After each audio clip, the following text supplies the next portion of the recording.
તમે હૃદય રોગમાંથી સાજા થઈ રહ્યા હોય કે તમને હૃદયની બીમારી હોવાનું નિદાન થયું હોય, તમારી આરોગ્ય સંભાળ ટીમ કદાચ સૂચવશે કે તમે કાર્ડિયાક રિહેબિલિટેશન પ્રોગ્રામમાં જોડાઓ. આ અંગ કસરત ભાવનાત્મક તકો આહાર આરોગ્યની સલાહનો તબીબી રીતે નિરીક્ષણ કરતો કાર્યક્રમ છે, જે ખરેખર હૃદય રોગના દર્દીઓની તંદુરસ્તી અને કલ્યાણ માટે છે.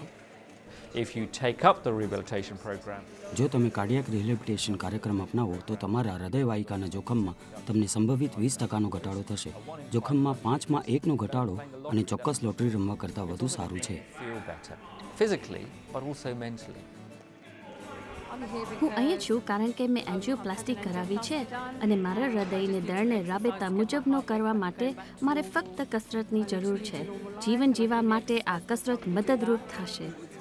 આ કાર્યક્રમમાં તમે વધુ આરોગ્યપ્રદ જીવનશૈલી તરફ દોડી જતા માર્ગો ઘડી કાઢવા અને તમને ધૂમ્રપાન છોડવા પણ મદદ મળી શકે અને તમને અન્ય લોકોને મળી શકશો કે જેઓ તમારા જેવા અનુભવમાંથી પાછળ થયા છે. ઘરે બેઠા ના રહો અને એમ નહીં વિચારો કે તમે એકલા છો. આ પ્રકારની બીમારીથી પીડાતા અનેક લોકો છે. બહાર આવો અને સમસ્યાની આપ-લે કરો, તમને વધુ સારું લાગશે. તમે કાર્ડિયાક રિહેબિલિટેશન શરૂ કરો તે પહેલાં તમારા લક્ષ્યાંકોની ચર્ચા માટે અને તમે સલામત રીતે કેટલી કસરત કરી શકો છો તે નક્કી કરવા પ્રાથમિક આકારણી કરવામાં આવશે. તમારા કોલેસ્ટેરોલ અને રક્ત દબાણની નિયમિત ચકાસણી પણ કરવામાં આવશે. મને લોકોના હસતા ચહેરા જોવા ગમે છે. કસરત તમારે કંઈક નિભાવવું જ પડશે એમ ન હોવું જોઈએ, પણ તમે એમ કરવા માંગતા હોય તો તેમ હોવું જોઈએ. અંગ કસરતો તમારા હૃદય અને રક્ત પરિભ્રમણ સુધારવા માટે રચાયેલી છે.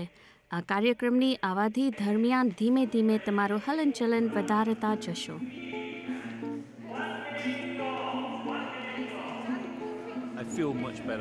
હું જ્યારે અહીં આવું તેના કરતાં હું જ્યારે અહીંથી જાઉં છું ત્યારે મને વધુ સારું લાગે છે. એટલે ખરેખર મને આનંદ આવે છે. હું છેલ્લા 2 વર્ષમાં પહેલી વખત સારી રીતે ચાલી શકું છું અને સારો અનુભવ થાય છે.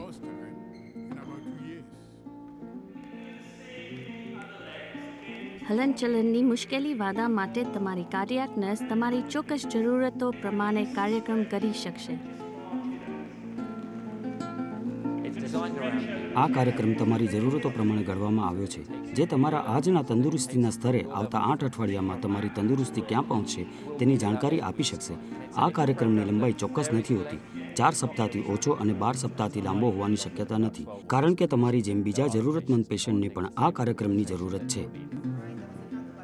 આહાર અને આરોગ્યપ્રદ જિંદગી, તાણ, કામકાજ અને જીવનશૈલીના પરિવર્તન જેવા તમારા સજા થવાના અન્ય પાસાઓમાં તમને મદદ કરવા આહારશાસ્ત્રીઓ અને માનસશાસ્ત્રીઓ પણ રિહેબિલિટેશન ટીમમાં સામેલ છે.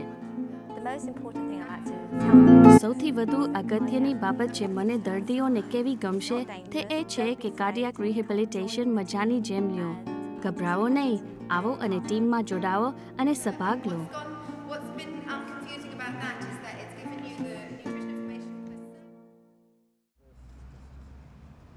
તેના લાભો હોવા છતાં કેટલાક દર્દીઓ ચિંતા કરે છે કે કાર્ડિયાક રિહેબિલિટેશન તેમના માટે ઘણું મુશ્કેલ હશે કે તેમના પારિવારિક જીવનમાં બંધ નહીં બેસે. પોલિન એડવર્ડ્સને એવી ચિંતા હતી કે કસરત વધુ પડતી બની રહેશે, પણ તરત જ તેને જીવનમાં વધુ સારું પરિવર્તન જોવા મળ્યું. મેં જ્યારે પ્રથમ વખત કાર્ડિયાક રિહેબિલિટેશન વિશે સાંભળ્યું હતું ત્યારે હું જરા શંકાસ્પદ હતી. મને વિચાર થતો કે હું વધારે પ્રમાણની કસરત કરીશ તો ડૉક્ટરોએ મારા સારા થવા માટે જે મહેનત કરી છે તેમાં હું કાંઈ ગડબડ ઊભી તો નહીં કરું ને. પહેલાં પોલિન ખૂબ જ ડરેલી, ઘણી ગભરાયેલી, ગૂંચવાયેલી હતી અને તેનીને ખૂબ દુખાવો હતો. હું તેને કહેતી કે અમે દુખાવો કાબૂમાં લઈશું, ગોળીઓમાં જરૂરી ફેરફાર કરશું અને કાબૂમાં આવ્યા પછી મેં કહ્યું કે હવે તારા માટે કાર્ડિયાક રિહેબિલિટેશન કરવાનો સમય થયો છે. તમે તૈયાર છો? અને એમના તૈયારી બતાવ્યા પછી તેના કન્સલ્ટન્ટની પરવાનગીથી અમે તેનીને કસરત કરાવી અને ધીરે ધીરે તેનીએ આત્મવિશ્વાસ કેળવ્યો. હવે તે એક નવી સ્ત્રી છે, તદ્દન મોહક મહિલા લાગે છે. કાર્ડિયાક રિહેબિલિટેશન તમે કરી શકો તે પ્રમાણે તમારી ચુસ્તતા અને તમારી શક્તિ સુધારવામાં તમને મદદ કરવા માટે છે.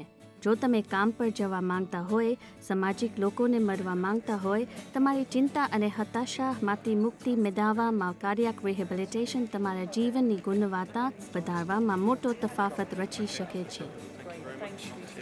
હું એક વાત કહીશ કે એક વખત પ્રયત્ન કરો. કાર્ડિયાક રિહેબિલિટેશનની ટીમ સાથે તમારી પ્રાથમિક અકારણીમાં હાજર રહો અને તમે જલ્દી સાજા થવામાં તફાવત જોઈ શકશો અને તેનાથી તમારી જિંદગી બચી જશે. જો તમે તમારા આહાર અંગે હકારાત્મક મંતવ્ય લેવા સમર્થ હો તો આવો.